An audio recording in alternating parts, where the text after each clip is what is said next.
হয় নিশ্চয়কৈ এতিয়া যদিও পূৰ্বৰ যি স্বাভাৱিক পৰিৱেশ নাই তথাপিতো কিন্তু একাংশ কৃষক এনেই বহি থকা নাই নিৰৱচ্ছিন্নভাৱে তেখেতসকলে কৃষি কাৰ্য কৰি নিজক আত্মনিয়োগ কৰি ৰাখিছে। এই মুহূৰ্তত মই এডৰা কচু খেতিৰ মাজত আছোঁ আৰু কচু খেতি দেখুৱাইছোঁ। এয়া হৈছে গহপুৰৰ পূৰ্বজ্যোতি কৃষি পাম নিগমৰ পূব লাইনৰ দৃশ্য। এজন কৃষক কোষেশ্বৰ বৰা নামৰ কৃষকজনে সময় উপযোগী এতিয়া কচু খেতি কৰিছে আৰু এই কচু খেতি কৰি তেখেতে পৰিয়ালৰ ভৰণ পোষণৰ যি দায়িত্ব বহন কৰিবলৈ আগবাঢ়িছে। যিহেতু ইতিমধ্যে তেখেতে কচু খেতি কৰি আহিছে আৰু অন্যান্য খেতিও তেখেতে পৰ্যায়ক্ৰমে কৰি আহিছে। কাৰণ এতিয়া যিহেতু পূৰ্বৰ স্বাভাৱিক পৰিৱেশ নাই, কৰোনা ভাইৰাছৰ কাৰণে বজাৰ সমাৰসমূহ বন্ধ আছে, প্ৰায় অৰ্ধ লকডাউন। তাৰ মাজত বজাৰত উপযুক্তভাৱে যি তেওঁলোকে উৎপাদিত সামগ্ৰী বিক্ৰী কৰি উপযুক্তভাৱে লাভ পাব পৰা নাই, যাৰ বাবে তেখেতে কচু খেতিকে অৱলম্বন কৰি লৈছে। আৰু এই কচু খেতি পৰৱৰ্তী সময়ত যেতিয়া লকডাউন শেষ হ'ব, যেতিয়া কৰোনা ভাইৰাছৰ যি পৰিস্থিতি বিভীষিকাময় পৰিস্থিতি খাম কাটিব, তেতিয়া কিন্তু এই কচু খেতি তেখেতে বজাৰত বিক্ৰী কৰি উপযুক্তভাৱে ইয়াৰ পৰা লাভান্বিত হ'বলৈ সক্ষম হ'ব। সেইগৰাকী কোষেশ্বৰ বৰা আমাৰ কাষত আছে। এই মুহূৰ্তত মই আহিছোঁ প্ৰাগ নিউজৰ দৰ্শকক তেখেতৰ মনোভাৱ জনাবৰ বাবে। এই মুহূৰ্তত মই আপোনালৈ ওচৰলৈ আহিছোঁ। আপোনাৰ নাম কোষেশ্বৰ বৰা, আমি ইতিমধ্যে গম পাইছোঁ। আৰু আপুনি এই কচু খেতি কৰি নিজক পৰিয়ালৰ ভৰণ পোষণৰ দায়িত্ব পূৰ্বৰ পৰাই লৈছে নে এইবাৰ বেছিকৈ কৰিছে?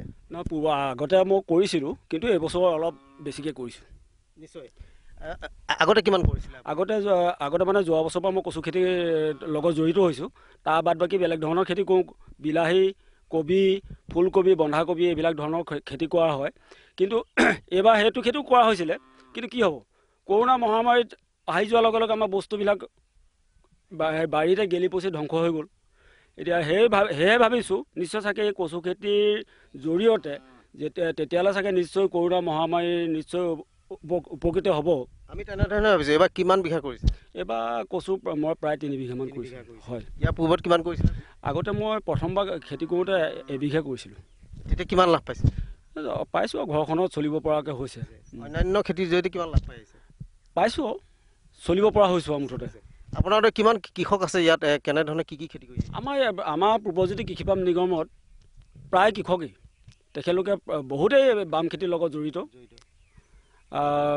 ঠিক ধৰি লওক, কিছুলোকে চৰকাৰৰ ফালৰ পৰা কিবা এটা পাইছে সাহাৰ্য, কিছুলোকেতো নাই পোৱা।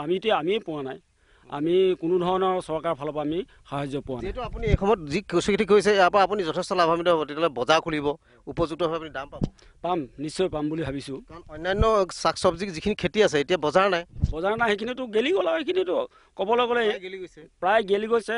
ক'বলৈ গ'লে কষ্টটো এনেই গ'ল, অথলে বহিৰাজ্যলৈও আমদানি ৰপ্তানি হ'ব পৰা নাই। হয়, আমাৰ ইয়াৰ পৰাতো অৰুণাচললৈকে যোগান ধৰে বেপাৰী আহি পেলাই ঘৰৰ পৰা আমাক লৈ গুচি যায়হি। কিন্তু এইবছৰ আপোনাৰ কি হ'ল, কৰোনা মহামাৰীৰ পৰা অৰুণাচললৈ এতিয়া বেপাৰী আহিব নোৱাৰা হ'ল। নিশ্চয় ধন্যবাদ জনাইছোঁ। এয়া আছিলে কোষেশ্বৰ বৰা, তেখেতৰ কচু খেতি দেখুৱাই আছোঁ আমি এই মুহূৰ্তত। আৰু কচু খেতি তেখেতে সময় উপযোগীভাৱে কৰিছে এই মুহূৰ্তত। আৰু কাৰণ এই কচু খেতিৰ পৰাই তেখেতে লাভান্বিত হ'ব। যিহেতু এই সময়ত বজাৰ সমাৰ নাই, যিহেতু অৰুণাচল আদি অন্যান্য ৰাজ্যলৈ যিহেতু এই আমাৰ যি উৎপাদিত গাঁৱলীয়া যিসকল কৃষক আছে, কৃষকসকলৰ উৎপাদিত যি সামগ্ৰী যাব পৰা নাই। সকলোতে লকডাউন, যিহেতু এটা বেয়া সময় চলি আছে। কিন্তু তাৰ মাজত তেখেতে নিৰৱচ্ছিন্নভাৱে কচু খেতি কৰি নিজক আচলতে স্বাৱলম্বী হ'বলৈ বা পৰিয়ালৰ অন্যান্য সদস্যসকলৰ পোহপালৰ যি দায়িত্ব এগৰাকী ঘৰৰ মুৰব্বী হিচাপে তেখেতে কৃষক হিচাপে কিন্তু ল'বলৈ আগবাঢ়িছে। আৰু এনেধৰণে কচু খেতি কৰি এতিয়া তেখেতে স্বাৱলম্বী হ'ব যে পাৰিব। 3 বিঘাকৈ কচু খেতি কৰিছে আৰু ইয়াৰ পৰা তেখেতে যথেষ্ট লাভান্বিত হোৱাটো প্ৰায় নিশ্চিত হৈ পৰিছে। কাৰণ তেতিয়ালৈ বজাৰ সমাৰসমূহ বহিব, বজাৰ সমাৰসমূহত তেতিয়া কচু বিক্ৰী কৰি তেখেতে উপযুক্তভাৱে মূল্য পাব বুলি তেখেতে আশা প্ৰকাশ কৰিছে।